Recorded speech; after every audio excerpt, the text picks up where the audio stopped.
Axiom Verge is a side-scrolling action-adventure platformer that was originally released in 2015 for the PlayStation 4, Xbox One, and PC. The game, which was solely developed by Thomas Happ, was received very well by the gaming community, who praised it for its Metroid and Contra-infused gameplay. A few years later, the dark science fiction adventure has finally shown up on the Nintendo Switch. Having never played Axiom Verge before the Switch port, I won't be able to compare it to previous releases of the title. So, does Axiom Verge offer enough new ideas to keep the tired metroidvania genre feeling fresh, or is it just yet another indie title cashing in on the successful formulas of long ago?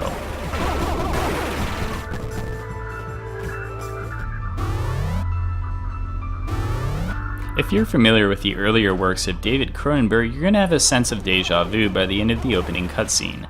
In Axiom Verge, the player fills the shoes of part hipster, part scientist Trace, who after a freak laboratory accident awakens in the remains of a desolate alien world called Sundra, an organic infused machine planet where giant war machines with two-story faces will almost immediately ask for Trace's help in stopping Athos, a mad scientist who destroyed Sundrans long ago. If it sounds complicated, that's because it is. Even after reading all of Axiom Verge's hidden transcripts sprinkled throughout the map, completing the game, and reading several plot synopses online, Axiom Verge left me with a feeling of not knowing just what the heck transpired.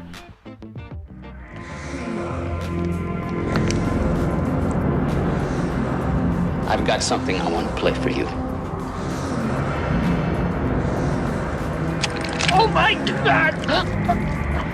While initially intriguing and appreciated, the narrative very quickly outstays its welcome as it's remarkably convoluted, and I quickly found myself a science fiction nerd of sorts checking out whenever it surfaced.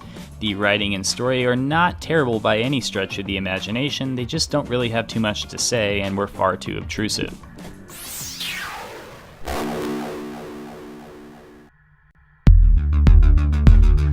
As Trace navigates the 8-bit corridors of Sundra, not only will he uncover more than 20 weapons, all diverse in power, range, and trajectory patterns, but also will find abilities like glitching through walls to help him traverse areas that were previously inaccessible.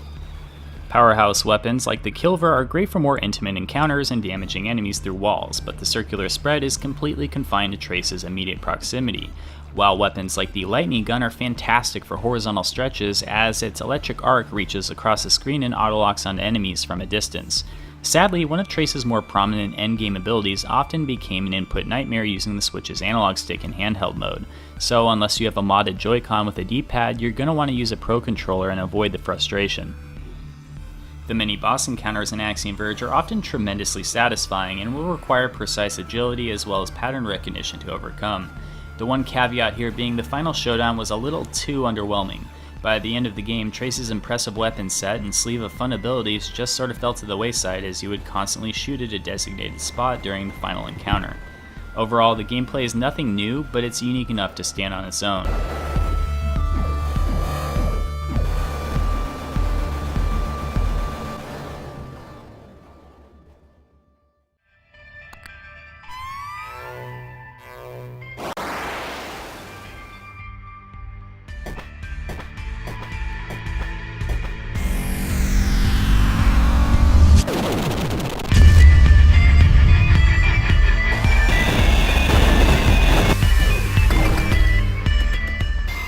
The sound design of Axiom Verge is somewhat hit and miss. The music is great for the most part, a mixture of bass-heavy 80s sci-fi synth that often would beautifully build up to moments of just blissfully nerding out. In fact, certain tracks had me lingering in certain areas of the map more than others just to hear a particularly entrancing song.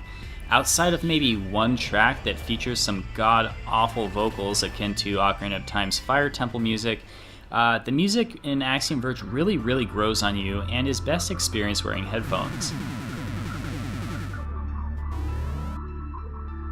The weapons each have their own distinct crash or boom that really make the damage you're dispensing feel authentic. Not so impressive would be the sound design of damaging enemies. Interjecting the often blissful score with a high-pitched, staticky crash, similar to turning on your television set back in the day just to rudely be reminded you had the volume turned all the way up for some reason.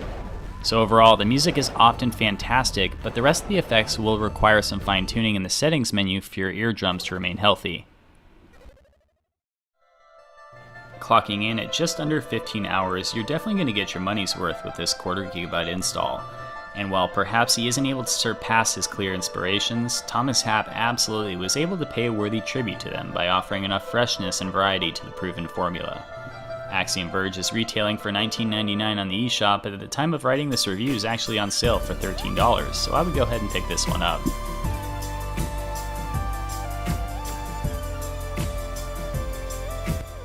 Review aside, I wanted to note that upon completing the game and looking up some plot details online, I came across an article about the publisher, Badland Games.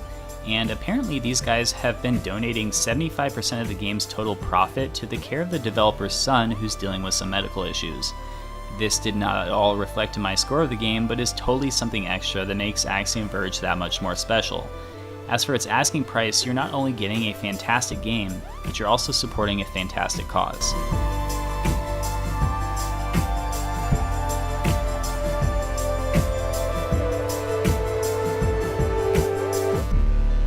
As always, thanks so much for watching the review, and if you'd like to see more like it, go ahead and click that subscribe button.